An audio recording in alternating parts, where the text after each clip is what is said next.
আর কিছুই নেই। দোয়াটা এত আমার আল্লাহর কাছে পছন্দনীয়। দোয়া করলে আমরা জীবনে যত দোয়া করি কোন দোয়া বিফলে যায় না। কি বলেন, আমরা যে দোয়া করি এই দোয়াগুলো কি বিফলে যায়? মামিন আহাদিন ইয়াদউ বিদুআই ইল্লা আতাহু আল্লাহু মা শাআ। বান্দা যা চায় আমরা সমস্ত দোয়াগুলোকে কবুল করে নেয়।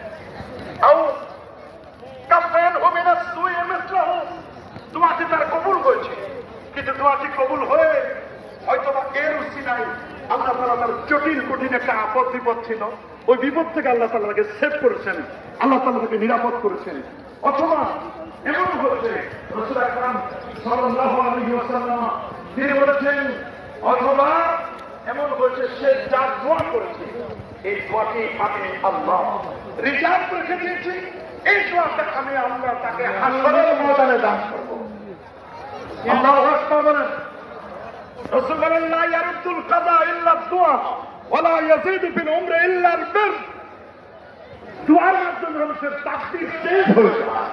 যেটি তাকদীরে মুকরাম আপনাদের তাকদীরে মুআল্লাক, যেটি মুকরাম আনচেঞ্জ এটা চেঞ্জ না, কিন্তু মুআল্লাক যেটি সেটি দোয়ার মাধ্যমে পরিবর্তন হতে পারে এবং মানুষের বয়স বৃদ্ধি পায় তার কল্যাণের মাধ্যমে, ভালো কাজের দ্বারা।